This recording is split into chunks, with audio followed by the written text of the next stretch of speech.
Hello friends, मैं हूं सन्मय प्रकाश और आप देख रहे हैं यूट्यूब चैनल सरकारी जॉब न्यूज़। ये 11 जुलाई 2020 के इंपॉर्टेंट करंट अफेयर्स क्वेश्चंस हैं। पीडीएफ अवेलेबल है वीडियो के डिस्क्रिप्शन में, या आप इसे वीडियो खत्म होने से ठीक पहले मेरे बगल में जो डाउनलोड का लिंक आएगा वहाँ से ले सकते हैं फ्री में पीडीएफ। कई सारे क्वेश्चन हैं। पहला क्वेश्चन इंपॉर्टेंट, विश्व जनसंख्या दिवस कब मनाया जाता है? वर्ल्ड पॉपुलेशन डे सबसे इंपॉर्टेंट क्वेश्चन है। आंसर होगा 11 जुलाई। और थीम क्या है 2020 की? तो कोविड-19 की रोकथाम, महिलाओं और लड़कियों के स्वास्थ्य और अधिकारों की सुरक्षा कैसे हो, ये है थीम। इंग्लिश में कहेंगे इसे how to safeguard the health and rights of women and girls now. Okay, देखिए जनसंख्या को लेकर अक्सर तमाम एग्जामिनेशन में क्वेश्चन आते हैं। ओके, चाहे वो यूपीएससी हो, आपका एसएससी हो, बैंक हो, आपका स्टेट का पीएससी हो, सब में जनसंख्या को लेकर क्वेश्चन आते हैं और ये बहुत इंपॉर्टेंट टॉपिक है, इसलिए मैंने इस क्वेश्चन को सबसे पहले नंबर पर रखा है। ओके, तो ये जनसंख्या दिवस क्यों मनाया जाता है, कब शुरू हुआ, इसके बारे में भी जान लेते हैं। तो साल 1979 की बात है, 1989 की बात है। 11 जुलाई को दुनिया की जनसंख्या जो है 5 अरब हो गई थी। कब? 1989 को। तो ऐसे में लोगों को लगने लगा और दुनिया भर के जो लीडर्स हैं उनको लगने लगा कि अब जनसंख्या जो है कई देशों के लिए विकराल समस्या बनने वाला है। तो ऐसे में एहतियातन उपाय बरतने के लिए और जागरूकता फैलाने के लिए जो संयुक्त राष्ट्र ने 11 जुलाई को विश्व जनसंख्या दिवस घोषित कर दिया था। ओके, तो दुनिया की आबादी इस वक्त क्या है? देखिए, पूरी दुनिया की आबादी 7 अरब के पार जा चुकी है, 7 अरब से ज़्यादा। और भारत जो है जनसंख्या के मामले में दुनिया का दूसरा सबसे बड़ा देश है, ये तो आपको पता ही होगा। यहाँ पर 137 करोड़ लोग रहते हैं, भारत की आबादी है। और भारत की आज़ादी के समय यहाँ पर जो जनसंख्या थी, जब हम लोग आज़ाद हुए थे, इंडिपेंडेंस हम लोगों को मिली थी, उस वक्त 34 करोड़ थी। ओके, और हर साल भारत में तकरीबन 1 करोड़ 60 लाख लोग बढ़ जाते हैं और ये दर जो है वो लगातार बढ़ता चला जाता है। ओके, अच्छा, कोरोना का इफ़ेक्ट क्या हुआ है जनसंख्या पर? देखिए, जब कोरोना बीमारी आई और लॉकडाउन हुआ पूरी दुनिया में, तब शुरुआत में ये अंदाज़ा लगाया जा रहा था कि कोरोना की वजह से, चूँकि लॉकडाउन हुआ है, लोग घर में हैं, तो जनसंख्या दर में तेज़ी आएगी। ओके, लेकिन अब इसके उल्टा अंदाज़ा लगाया जा रहा है। लंदन स्कूल ऑफ इकोनॉमिक्स का सर्वे है, उसके अनुसार कोरोना काल में जनसंख्या में उछाल के बजाय गिरावट जो है वो बड़ा कारण बनेगा, कोरोना जो है। ओके, जनसंख्या पॉपुलेशन ग्रोथ जो है वो कम होगा। कई युवा दंपतियों ने फिलहाल बीमारी की वजह से बच्चा करने का जो फैसला था उसको टाल दिया है। ये अलग अलग देशों में हुआ, खासतौर पे यूरोप में इसका सर्वे हुआ। France, Germany, Denmark, Sweden, Finland, Norway, Iceland, इन तमाम देशों के लोग ऐसा सोच रहे हैं। ओके, और इंडिया के लिए भी ये बात जो है वो कही जा रही है, हालांकि इसकी पुष्टि नहीं है, कोई सर्वे नहीं है। ओके, तो पॉपुलेशन डे पर ये एक मोटा मोटी बातें थी। चलिए आगे बढ़ते हैं, अगला क्वेश्चन लेते हैं। कोविड-19 की वजह से किस राज्य या यूनियन टेरिटरी ने वहाँ के सभी स्टेट यूनिवर्सिटी के सारे एग्जामिनेशन कैंसिल कर दिए हैं? आंसर होगा दिल्ली। ओके, दिल्ली ने उसके अंडर में जितने भी स्टेट यूनिवर्सिटी हैं उन सब के एग्जामिनेशन को रद्द कर दिया है। कहा कि फ़िलहाल एग्जामिनेशन नहीं होगा और फाइनल एग्जामिनेशन भी नहीं होगा। ओके, और लोगों को डिग्रियां दी जाएंगी यूनिवर्सिटी के द्वारा, तो एक नियम कायदा हिसाब कर लिया जाएगा और उसी के अनुसार डिग्रियां दी जाएगी। दिल्ली के उप मुख्यमंत्री हैं मनीष सिसोदिया, तो उन्होंने ये ऐलान किया है, आज ही किया है 11 जुलाई को। उन्होंने ये कहा है कि जब पूरे सेमेस्टर की पढ़ाई ही नहीं हुई तो ऐसे में एग्ज़ाम कैसे होगा, और कहा कि यूनिवर्सिटी से ये भी कहा गया है कि वो डिग्री को रोके नहीं, ज़रूर देंगे। तो दिल्ली सरकार की कौन कौन सी यूनिवर्सिटीज़ हैं? तो आईपी यूनिवर्सिटी है, अंबेडकर यूनिवर्सिटी है और डीटीयू है। Okay, Delhi technical university. लेकिन दिल्ली यूनिवर्सिटी जो कि सेंट्रल गवर्नमेंट के अंदर में आता है, तो उसका फैसला केंद्र सरकार को करना है और उससे जो रिलेटेड दिल्ली सरकार के कॉलेजेस हैं उस पर भी फैसला केंद्र सरकार को ही करना है। देखिए, इंपॉर्टेंट है क्योंकि कोविड-19 के दौरान जो भी कुछ घटनाएं हो रही हैं वो सब आपके एग्जामिनेशन के लिए, आपके समझने के लिए। और एक और चीज़ है कि कोविड-19 ने किस तरह से पढ़ाई को, एजुकेशन को इफ़ेक्ट किया है, अगर उस पर आपको मुद्दे पर लिखना पड़े या कुछ इस तरह के क्वेश्चन आए तो आप इन सब चीज़ों को भी शामिल कर सकते हो कि कैसे एजुकेशन में एग्ज़ामिनेशन भी फाइनल नहीं हो रहे हैं और ये कोविड-19 का असर है। कई वजहों से ये फैसला दिल्ली सरकार ने लिया है। एक तो कोरोना का बहुत ज़्यादा इफेक्ट है, एग्जामिनेशन होंगे, एक जगह बच्चे जमा होंगे, तो ऐसे में इन्फेक्शन के खतरे और बढ़ेंगे। और अभी जो अनुमान लगाया जा रहा है उसमें यह है कि तुरंत अगले 6 महीने में कोरोना ख़त्म होने वाला नहीं है।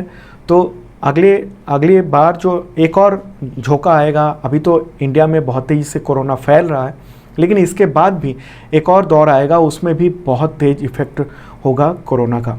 तो इन सब चीज़ों को देखकर ये सब डिसीजंस जो हैं लिए जा रहे हैं। देखिए, ये इंपॉर्टेंट इसलिए भी है क्योंकि HRD मिनिस्ट्री ने, यानी ह्यूमन रिसोर्स डेवलपमेंट मिनिस्ट्री ने 7 जुलाई को ही कहा था कि सभी यूनिवर्सिटी को फाइनल एग्जामिनेशन लेना ही होगा। UGC ने भी कहा था कि फाइनल एग्जामिनेशन ज़रूर करवाएंगे तमाम यूनिवर्सिटी, लेकिन अब जैसे दिल्ली ने कह दिया कि हम नहीं कराएंगे, हो सकता है कि आगे आपको देखने को मिले कि तमाम जो अलग अलग स्टेट्स हैं या यूनियन टेरिटरी हैं वो सब कहें कि हम एग्जामिनेशन नहीं लेंगे। तो दिल्ली की बात हो रही है। मुख्यमंत्री कौन है? अरविंद केजरीवाल और उपराज्यपाल अनिल बैजल। अगला क्वेश्चन ये भी इम्पॉर्टेंट है। उत्तर प्रदेश कैबिनेट ने किस नीति को मंजूरी दी है, किस पॉलिसी को मंजूरी दी है जिसके तहत प्रदेश में 100 इंक्यूबेटर्स की स्थापना की जाएगी? इसका आंसर होगा यूपी स्टार्टअप नीति 2020, यूपी स्टार्टअप पॉलिसी 2020। ओके, देखिए, अभी हाल ही में कैबिनेट की मीटिंग हुई यूपी कैबिनेट की, और उसी में इस नई पॉलिसी को मंजूरी दी गई है। उद्देश्य क्या है? तो राज्य के सभी जो 75 जिले हैं, 75 डिस्ट्रिक्ट्स हैं, वहाँ पर 100 इंक्यूबेटर्स की स्थापना की जाएगी ताकि 10,000 स्टार्टअप्स जो उद्यम हैं उनके लिए माहौल बन सके, वो आगे बढ़ सकें। ओके, और यूपी सरकार को ये उम्मीद है कि इससे 50,000 प्रत्यक्ष तौर पर रोजगार सृजित होगा, और इसके अलावा 1 लाख अप्रत्यक्ष तौर पर जो है रोजगार निकलेंगे उससे। ओके, टोटल 1.5 लाख ऐसा अनुमान है सरकार का। सरकार ये अनुमान लगाती हैं, लेकिन एक्चुअल में क्या होता है वो आगे देखना पड़ेगा। तो देश का सबसे बड़ा जो इंक्यूबेशन हब बनेगा वो लखनऊ में बनेगा, तो ये भी आप पॉइंट ध्यान रखना। तो यहाँ पर ये सवाल उठता है कि ये इंक्यूबेशन होता क्या है? ये बेसिक नॉलेज है, ये तो होना ही चाहिए, आपको जानकारी होनी चाहिए ना। आप में से बहुत लोगों को पता होगा, लेकिन जिनको नहीं पता है बता दूं आपको कि स्टार्टअप को, यानी कोई भी जो स्टार्टअप उद्यम है उसको विकसित करने में जो मदद करता है संस्थान, उसको इंक्यूबेशन सेंटर कहा जाता है। तो ये जो संस्थान है, जिनको इंक्यूबेटर कह सकते हैं आप, तो वो आमतौर पर स्टार्टअप्स को व्यापारिक यानी बिजनेस से रिलेटेड और तकनीकी सुविधाएं सलाह देती हैं, सीड फंडिंग भी देती है, मतलब शुरुआत करने के लिए पैसे भी देती है, नेटवर्किंग बताती है कैसे हो, कनेक्शंस देती है कि कहाँ कहाँ आप काम कर सकते हो, आपके सोर्सेज क्या क्या हो सकते हैं, आप किसी एक विषय पे काम कर रहे हो तो अच्छा, स्पेस भी मिलता है, प्रयोगशाला लैब भी मिलती है, सलाह भी मिल सकती है, जैसे कंसल्टेशन सर्विसेज इस तरह की मिल जाती हैं। तो स्टार्टअप्स को शुरुआती चरण में इंक्यूबेटर जो है एक तरह से वो गुरु का काम करते हैं, तो उसको बताते हैं क्या करना चाहिए, कैसे करना चाहिए, कोई गलत डिसीजन ना ले लें, वो इस तरह की चीज़ें। ओके, जैसे एक उदाहरण बताऊं, अटल एक इंक्यूबेशन सेंटर है, उसमें स्टार्टअप्स को अधिकतम 5 वर्षों के लिए 10 करोड़ रुपए तक का अनुदान मिलता है। तो ये सब इस तरह की जो इंक्यूबेशन सेंटर हैं वो पूरे यूपी में स्थापित किए जाएंगे। इस वक्त उत्तर प्रदेश में 1800 से ज़्यादा स्टार्टअप्स जो है रजिस्टर्ड हैं। तो सरकार ने ये तय किया है कि आने वाले वर्षों में जो स्टार्टअप्स रैंकिंग है राज्यों की, उसमें यूपी जो है 3रे स्थान पर है। तो ये इम्पॉर्टेंट बात थी। मुझे लगता है आप इंक्यूबेटर, स्टार्टअप्स, इन सब मुद्दों को समझ चुके होंगे। एक बार आप समझ लेंगे तो चाहे यूपी हो, चाहे कहीं का भी स्टार्टअप नीति हो, चाहे वो इंक्यूबेटर हो, आपको तुरंत समझ में आ जाएगा। ओके, कोई शंका हो, कोई अगर क्वेश्चन हो, कमेंट बॉक्स में ज़रूर पूछना। अगला क्वेश्चन लेते हैं, गूगल ने social media app Google plus को किस नाम से रिलॉन्च किया है? इसका आंसर होगा गूगल करेंट्स। ओके, देखिए, गूगल प्लस को अप्रैल 2019 में बंद कर दिया गया था, और अब गूगल ने ये करंट नाम से नया सोशल मीडिया ऐप लॉन्च किया। ये हालांकि केवल जी स्वीट जो उसके ग्राहक है जी स्वीट के, उन्हीं को ये उपलब्ध होगा। हो सकता है बाद में ये आम लोगों के लिए भी खुल जाए। ओके, और इस ऐप के जरिए यूजर्स जो है अपने कलीग से कनेक्ट हो सकेंगे, डॉक्यूमेंट एक्सचेंज कर सकेंगे, ऑर्गेनाइजेशन की बाकी जो एक्टिविटीज़ हैं वो सब कर सकेंगे। ओके, तो गूगल की बात हो रही है। सीईओ कौन है गूगल के? सुंदर पिचाई। मुख्यालय का हेडक्वार्टर कैलिफोर्निया यूएसए में। अगला क्वेश्चन ये भी इंपॉर्टेंट है।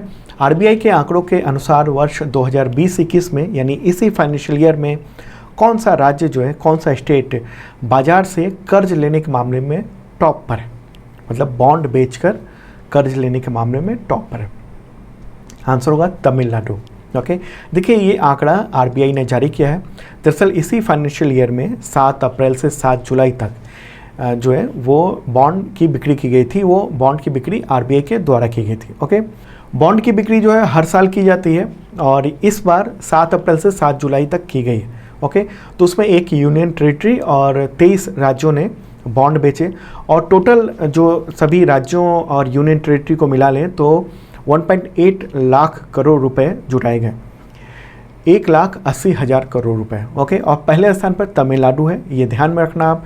और उसने 17% जो है टोटल का 17% रकम जुटाया है और उसके पास 30,500 करोड़ रुपए जमा हुए हैं। जबकि दूसरे स्थान पर महाराष्ट्र है, उसने 14% रकम जो है वो जुटाए हैं, यानी 25,500 करोड़ रुपए।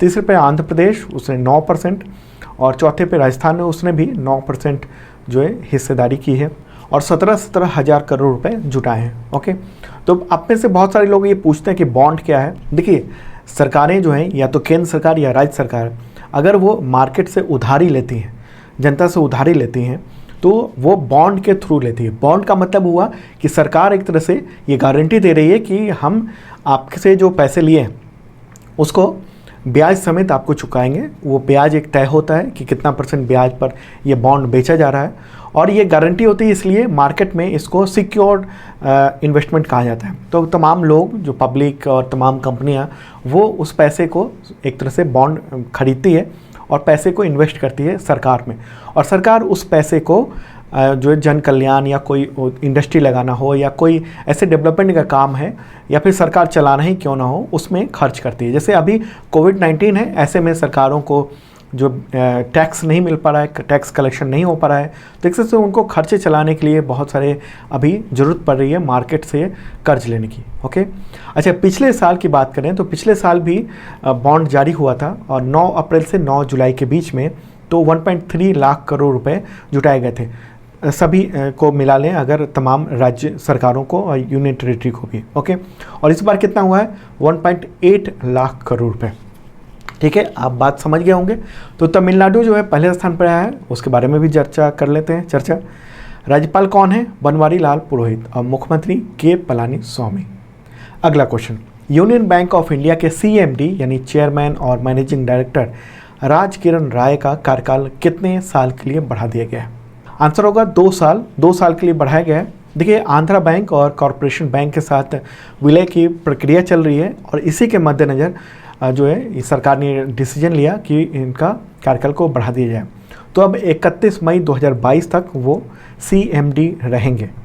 ठीक है, अगला क्वेश्चन लेते हैं। अंतर्राष्ट्रीय ओलंपिक समिति के मुख्यालय को यूरोपीय 2020 US green building council leadership award मिला है।